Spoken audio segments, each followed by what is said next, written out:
कि आप जानते हैं आजकल हम वर्ल्ड ग्लूकोमा वीक मना रहे हैं। वर्ल्ड ग्लूकोमा वीक इसलिए मना रहे हैं ताकि लोगों में ग्लूकोमा, जिसको हम काला मोतिया भी कहते हैं, उसके बारे में जानकारी ज़्यादा हो। ये दुनिया भर में मनाया जाता है क्योंकि काले मोतिया की जो प्रॉब्लम है वो सिर्फ यही नहीं है, वो हर जगह है। दुनिया के सभी देशों में ये प्रॉब्लम रहती है।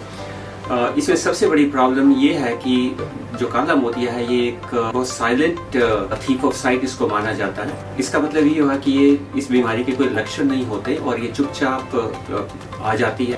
पेशेंट को पता नहीं चलता कि उनको ये बीमारी है और तभी पता चलता है जब काफ़ी नज़र कम हो चुकी होती है।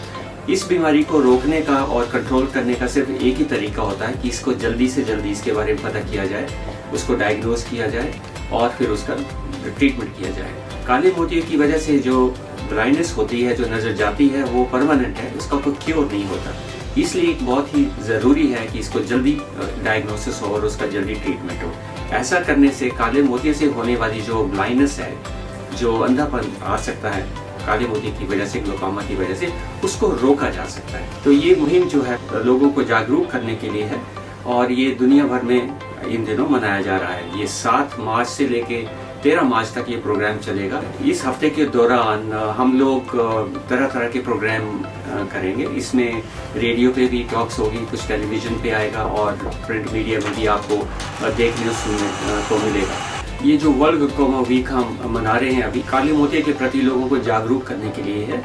काला मोतिया वैसे तो किसी को भी हो सकता है, लेकिन कुछ लोगों को इसके होने के चांसेस ज़्यादा होते हैं। तो जो लोग उस कैटेगरी में आते हैं उनके लिए बहुत ज़रूरी है कि इसके में जानें, समझें और अपनी आंखों का चेकअप करवाएं।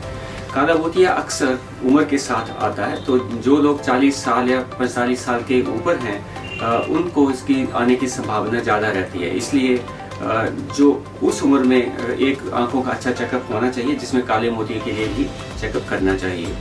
अगर आप माने, अगर आप उम्र की बात करें तो जैसे जो लोग 70-80 ईयर्स के हैं उनमें इस बीमारी के होने के और भी ज़्यादा चांसेस होते हैं। 10 में से एक आदमी को ये काला मोतिया हो सकता है 70-80 साल की उम्र में। तो इसलिए ये वाला जो एज ग्रुप है उनको खासकर इस चीज़ का ध्यान रखने की ज़रूरत है। इसके अलावा अगर काला मोतिया परिवार के किसी सदस्य को है और परिवार के किसी मेंबर को काला मोतिया है तो उनको भी काला मोतिया होने के चांसेस ज़्यादा होते हैं। तो इसलिए अगर परिवार में किसी को काला मोतिया है तो आप भी अपना काले मोतिये के लिए चेकअप करवाएं।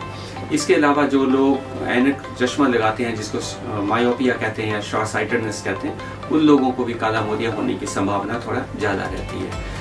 इसके अलावा अगर आँख में कभी चोट लगी हो या किसी कोई ऑपरेशन कॉम्प्लिकेटेड ऑपरेशन हुआ हो पहले, उनको भी काला मोतिये के लिए जागरूक रहना चाहिए और अपनी आंखों का चेकअप करवाना चाहिए। इसके अलावा और भी कई आंखों की बीमारियां होती हैं जिसका अगर आपका इलाज चल रहा है तो जब भी आप अपने इलाज के लिए जाएं, काले मोतिये के बारे में ज़रूर बात करें और अपने डॉक्टर से ये पूछें कि कहीं आपको काला मोतिया तो नहीं है। जिन लोगों को इस तरह की इस कैटेगरी में आते हैं, जिन लोगों को इस तरह की प्रॉब्लम्स हैं, उनको काले मोतिये के बारे में जागरूक रहना बहुत ज़रूरी है। ये जानना बहुत ज़रूरी है कि जो काला मोतिया है इसका कोई लक्षण नहीं होते हैं, ये बिल्कुल साइलेंटली आ जाता है और इसीलिए इसको डायग्नोज करने के लिए आंखों का चेकअप बहुत ज़रूरी है। एक और बात जानना इसमें बहुत ज़रूरी है कि इसका कोई एक सिंपल टेस्ट नहीं होता, इसका कोई एक्सरे, ब्लड टेस्ट या कोई ऐसी स्कैनिंग नहीं होती है जिससे पता चल जाए। काले मोतिया का जो डायग्नोसिस है एक अच्छे डॉक्टर के पास पूरा मुआयना करने के बाद ही होता है।